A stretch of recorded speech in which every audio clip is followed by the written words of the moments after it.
اور آپ خود فرما رہے ہیں کہ جبریل علیہ السلام نے مجھے کہا کہ آپ کا رب آپ کو حکم دے رہا ہے کہ آپ بقیع قبرستان میں جائیں اور اہل بقیع کے لیے دعائے مغفرت کریں.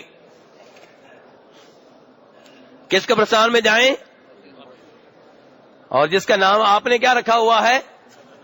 جنت البقیع. بڑے بہادر واقع ہوئے ہیں ہم. جس دروازے کو چاہیں بہشتی دروازے کا نام دے دیں، جس قبرستان کو چاہیں جنت کا نام دے دیں. کون ہم سے پوچھنے والا ہے؟ نعوذ باللہ من ذالک.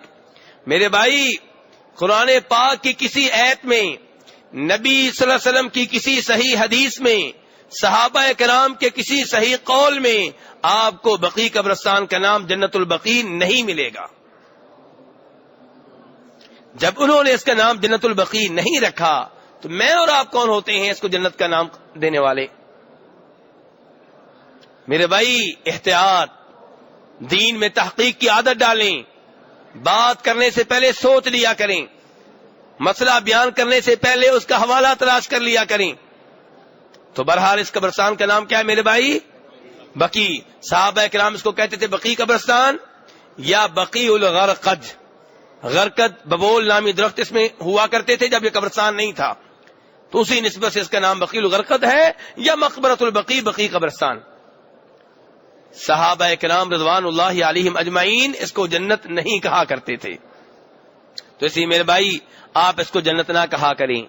جب آپ جنت کہتے ہیں عقیدت کے نام پہ، محبت کے نام پہ، جذبات کے نام پہ، اس کا بہت نقصان ہوتا ہے.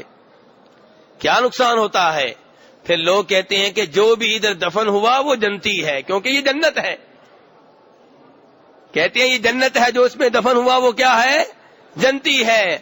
میرے بھائی، اس قبرستان میں تو عبداللہ ابن ابی منافقوں کا سردار بھی دفن ہوا تھا. وہ دفن ہوا تھا جس کا آپ نے جنازہ پڑھایا، جنازے میں اس کے لیے دعائے مغفرت کی، اس کی مغفرت کے لیے شفاعت کی، سفارش کی، اور کفن کے طور پہ اپنا قمیص پیش کیا. اس قمیص میں اس کو کفن دیا گیا. آپ نے اس کے جسم کے اوپر اپنا لعاب دہن ڈالا، لیکن آسمان سے وہی نازل ہوئی، وَلَا تُصَلِّ عَلَىٰ أَحَدٍ مِّنْهُمْ مَاتَ أَبَدًا وَلَا تَقُمْ عَلَىٰ قَبْرِهِ إِنَّهُمْ كَفَرُوا بِاللَّهِ وَرَسُولِهِ وَمَاتُوا وَهُمْ فَاسِقُونَ. کہ ایسے آدمی کا جنازہ پڑھنے کی اجازت نہیں ہے. اس کی قبر پہ کھڑے ہو کے اس کے لیے دعا کرنے کی اجازت نہیں ہے، کیونکہ یہ اللہ اور اللہ کے رسول کا منکر ہے. حالانکہ اس نے کلمہ پڑھا ہوا تھا کہ نہیں پڑھا ہوا تھا؟ عبداللہ ابن ابی نے کلمہ پڑھا ہوا تھا کہ نہیں پڑھا ہوا تھا؟ اللہ پھر بھی کہہ رہے ہیں کہ وہ اللہ اور اللہ کے رسول کا منکر ہے. پتہ چلا کلمہ پڑھ لے اور کلمے کے جو مطلب ہے اس کے مطابق اپنی زندگی کو نہ بنائے تو ایسا آدمی اللہ اللہ کے رسول کا منکر ہے. جو یہ کہے لا الہ الا اللہ، اللہ کے سوا کوئی عبادت کا حقدار نہیں ہے، پھر دعا جو سب سے بڑی عبادت ہے وہ قبر والوں سے کرے، قبر والوں سے بیٹا مانگے، قبر والوں سے شفا مانگے، قبر والوں سے شفاعت مانگے، ان سے استغفار کی درخواست کرے، قبر کا طواف کرے، قبر کے نام پہ جانور ذبح کرے، قبر کے نام پہ منتیں مانے. اس کے لا الہ کا کیا فائدہ ہے؟ اس کے لا الہ کا کوئی فائدہ نہیں ہے عبادت کے ساتھ میرے بھائی. جیسے عبداللہ ابن ابی کو لا الہ الا اللہ محمد رسول اللہ پڑھنے کا کوئی فائدہ نہیں ہوا، اور بقیع قبرستان میں دفن ہونے کا کوئی فائدہ نہیں ہوا. میرے بھائی، جب آپ اس کو کہتے ہیں کہ جنت ہے، اس کا کیا نقصان ہوتا ہے؟ اس کا نقصان یہ ہوتا ہے پھر لوگوں کو یہ ثابت کرنے کے لیے کہ واقعی جنت ہے، بڑی لمبی چوڑی باتیں گڑنا پڑتی ہیں.